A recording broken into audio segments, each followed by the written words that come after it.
Hi, this is Steve Rigolosi, and tonight on Forgotten Mysteries, I have for you The Corpse in the SNOWMAN by Nicholas Blake. This book is copyright 1941 by Harper, and this is a reissue 1944 by an imprint known as Books, Inc., and we'll talk a little bit about them at the end of the video. So this book was originally published in England under the title of The Case of the Abominable Snowman. And as you can tell from the title, I think it's probably the first book to have used that trope of hiding a dead body in a snowman, which will only be revealed when the warmer weather comes. So it was kind of fun going back into history to see where that particular trope began. I'm not sure it's the first, but I think it might be. So before we get into the book and its series character, Nigel Strangeways, we'll talk a little bit about the author. Nicholas Blake was the pseudonym of Cecil Day-Lewis, who was the Poet Laureate of the United Kingdom from 1968 until his death. So a big deal. A big name, right, that looms large in literary history. And interestingly, the father of actor Daniel Day-Lewis. So like so many people who have a serious literary career,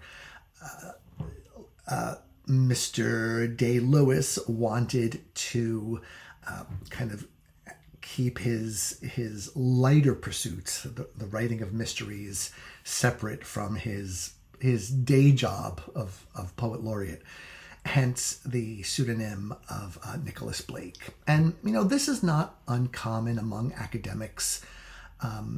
Another example is Amanda Cross. Her real name was Carolyn Heilbrunn, and when she began publishing, she was mysteries. She was terrified that the faculty at Columbia University, where she taught, would find out and look down on her and mock her and destroy her reputation. Nowadays, it sounds kind of ridiculous because it feels like everybody wants to put their name on a mystery. But having been to grad school and having dealt with that mishigas of reputation and snobbery and all those other weird threads that weave themselves through academia, I understand why she was worried about that. I happened to go to a grad school that was just not a very nice place. It had some really, some of the worst teachers I've ever had, and they just weren't nice or particularly interested in teaching or interested in students. So I get it. But Nicholas Blake had a long career of writing mystery novels that were generally well received. I find that critical consensus on his books is that he had his highs and his lows. So his best are considered to really stand up there with the greats of the genre, whereas in other books he didn't fire on all cylinders.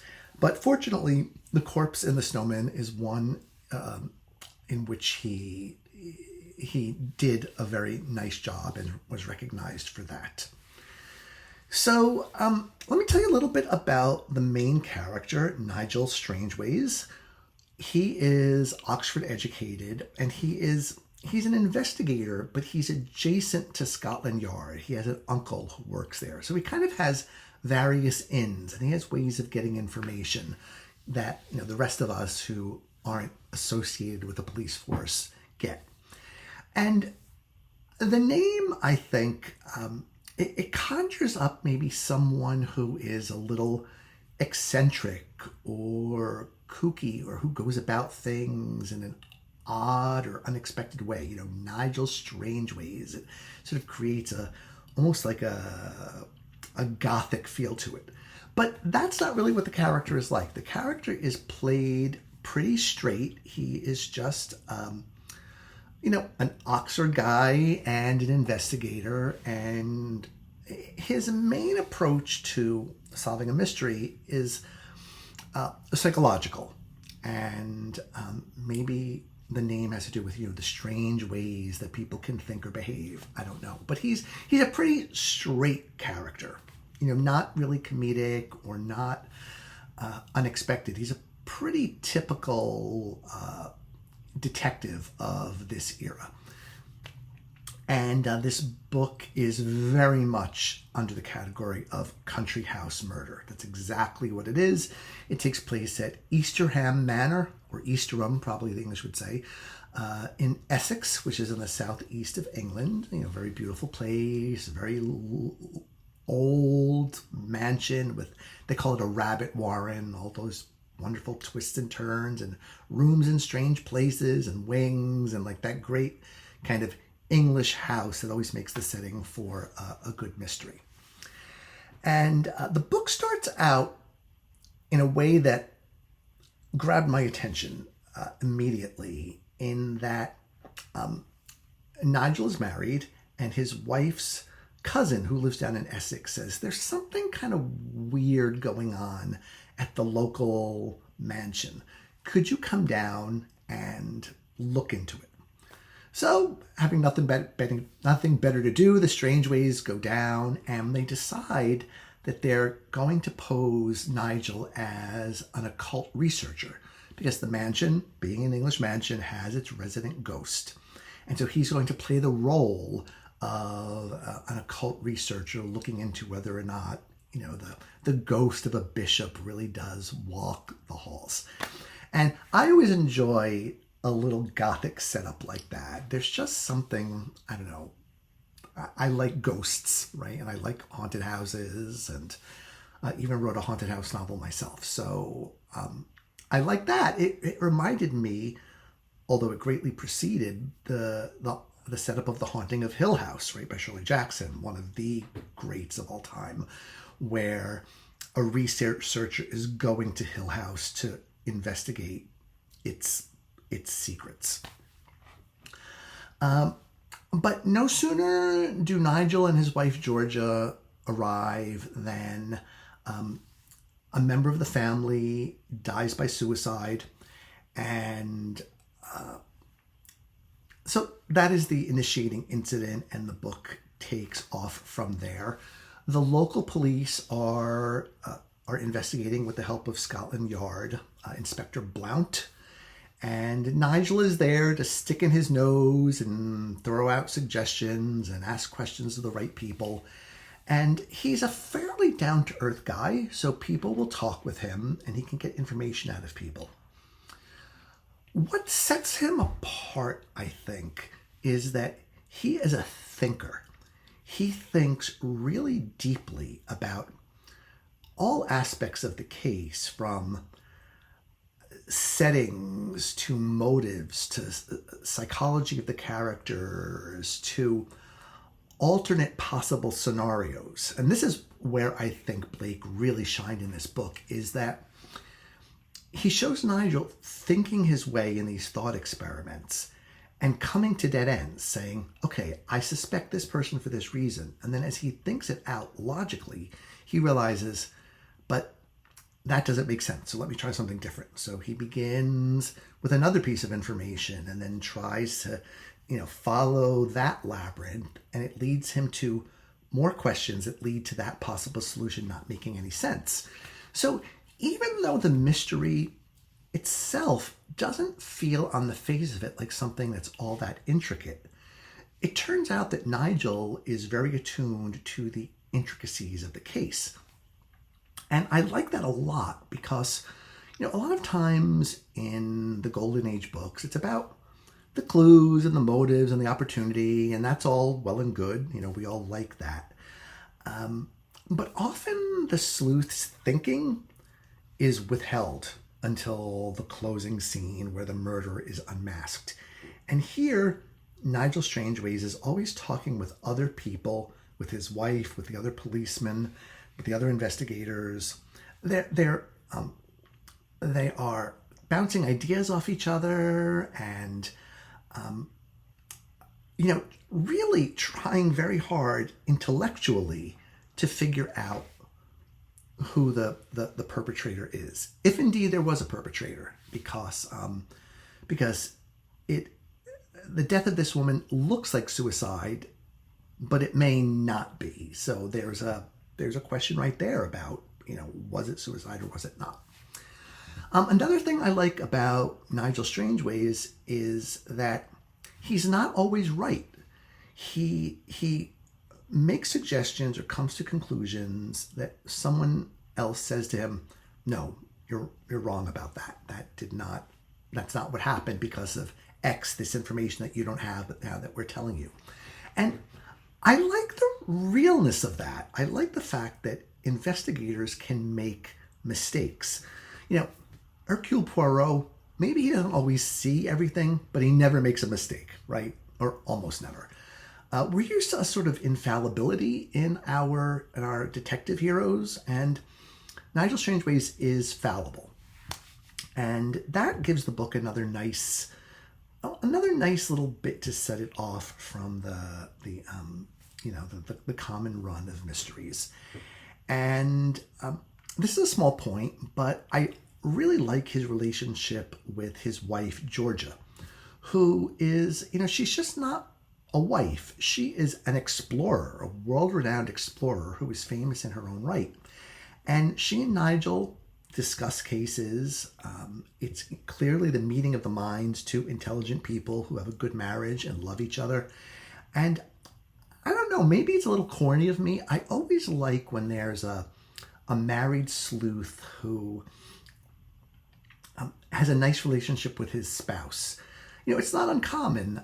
I can also think of Patricia Moyes, Henry and Emmy Tibbet. They have, a very nice marriage. Of course, Inspector McGray and his wife have a very nice marriage, although he doesn't really discuss his cases with her all that much. Mr. and Mrs. North, the list goes on. And it's Wycliffe and Mrs. Wycliffe. I don't know. There's just something, I don't know, like the domestic detail there adds some warmth and some humanity to the story, as opposed to having just a lone wolf investigator who has, no relationships whatsoever. Like, of course, our beloved Hercule Poirot. I mean, the man was celibate his entire life, I think. At least I'd never come across any indicator that he was anything but. So other things I liked about this book are the writing. It's very clear. It's very nice. It's erudite without being pretentious, and the suspense moves along very nicely, and there are some unexpected events and some unexpected outcomes that took me nicely by surprise and made me feel like I had a nicely satisfactory reading experience. I think it's a little too long. I think it could have been cut by a couple of chapters, condensed. That would have been a good thing. The other thing is, and this is not a fault of the book, it's more that we've all read so many country house murders, books that it just doesn't feel fresh, right? Maybe it was fresh at the time of publication, but now that genre is so established and so many of the greats have written in it, it almost feels like, what can I do within the boundaries of that type of story, as opposed to kind of pushing those boundaries and trying to do something new or exciting or avant-garde. I think probably contemporary critics praise the book because this was the era of psychology growing as a discipline, writers wanting to get more into it, trying to better understand what makes characters tick. And this works pretty well in that regard, although, I mean, I hate to use the phrase primitive psychology, but it's not sophisticated psychology because the discipline was more or less in its infancy, right? So some of the conclusions seem a little facile, or they're based on Freudian theory, which everybody knows has no empirical evidence, right? The whole id, ego, superego thing is and the Oedipus complex and the Electra complex, total bunk, right? But this goal of digging more deeply into characters is a nice part of the book. But I guess we've become used to that now, and we expect it. So it didn't feel quite as fresh to me as it might have to a contemporary audience. But that is not a mark against the book at all. This is just sort of my own personal experiences here. It's sort of like a plot that I've grown weary of is a drug plot, where people are smuggling drugs, doing drugs, selling drugs, or whatever. I mean, and drugs play a part in this book. And I guess drugs have become so ubiquitous and legalized and are no longer stigmatized, most of them at least, or many of them, that reading books that are based on, illegal drug usage and so forth, and that is the case here, they don't feel as shocking to me or as exciting, because I feel like it's a plot that has been overused. But that's not Nicholas Blake's fault, because this was an early use of the drug plot. But contemporary books with drug plots just don't do it for me, because I feel like I've seen and read it all before. One of the challenges with the drug plot here is that, not that I'm a pothead, but there are a lot of conclusions or statements made about marijuana that I think would be considered of the reefer madness school of marijuana that we know are not really real. So there are conclusions made regarding behavior of people and animals who have taken cannabis or hashish that really don't hold up to modern scrutiny, because we just have more information now. But if you can go with that, I think you will be fine. This was a fairly early entry in the Nigel Strangeways series. I think it's book number 6 of about 16. So if you read it and you like Nigel Strangeways, there are many more books for you to enjoy. And then he also wrote a few standalones. I'm glad that I read it. I enjoyed it, and I recommend it to everybody for the reasons that I've spoken about here. But if you're looking for something to wow you with its newness or its great pushing forward of the mystery genre, you won't get that here. But that's okay. So here we have The Corpse and the Snowman by Nicholas Blake, aka Cecil Day-Lewis. Cover, okay. Snowman, okay.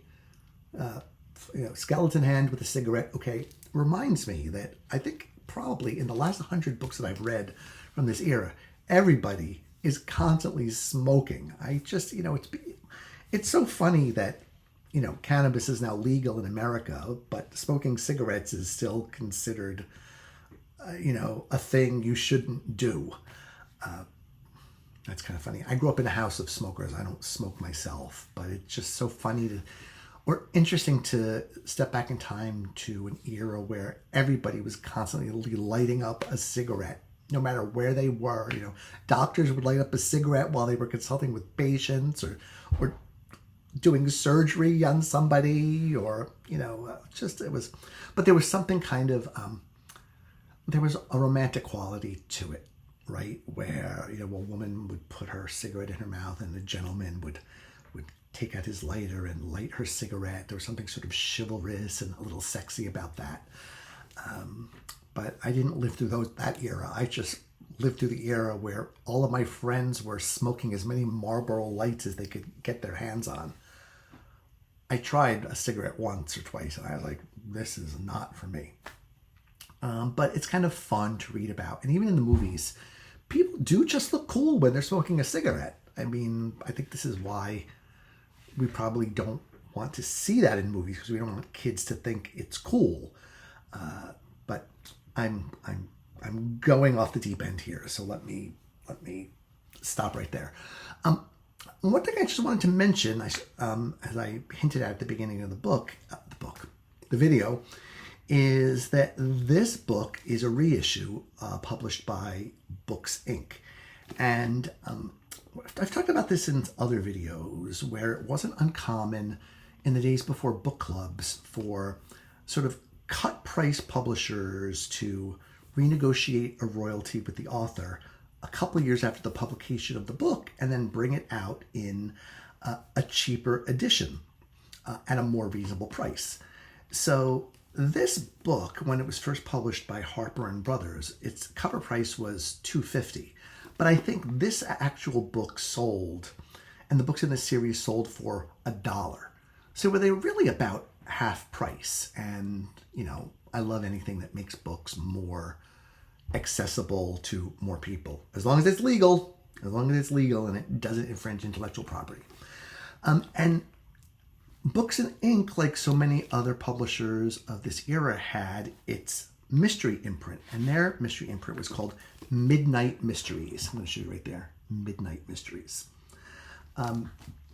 However, midnight is spelled Midnite, and these intentional misspellings stick in my craw. I can't stand them.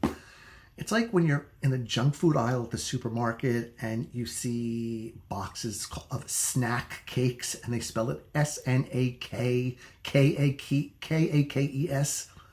I just, like, the editor in me, that just gets, I start to shake and you know, get all discombobulated, because there's no reason for these misspellings, and to do it intentionally adds like a sort of a shticky quality to it. And that certainly isn't the intention here, because I want to read you the way Midnight Mysteries describes itself and describes its imprint here on the back cover. It says about the Midnight Mysteries: these are not April Fool butler stories where the reader's temperature mounts only to find, after all, that the butler committed the crime. Midnight Mysteries are brain teasers of the first order, and yet we play fair with the reader according to the rules laid down by mystery classics of recognized technique. Every story is wholly realistic with the facts established, all the characters are named, and no new last-minute criminal is injected. Each story conforms to high literary standards. Look for new titles added monthly. So what you can see there is kind of this, there's always been, in my opinion, a little bit of snobbery in the mystery publishing field, where there's kind of a hierarchy, and serious mystery writers sort of look down their noses at, say, cozy mystery writers, or novelists look down their noses, all very subtly, at short story writers or pulp writers. And in that little bit that I just read you, you can see Midnight Mysteries is saying, we're not schlock. We only publish good mysteries, not like some of those other publishers out there that are going to shove garbage down your throat. We follow the rules. We publish only good books, not schlock. But if you're trying to develop the reputation for not publishing schlock, how about spelling the name of your imprint correctly? That would probably go a long way. So I just found that kind of funny. I think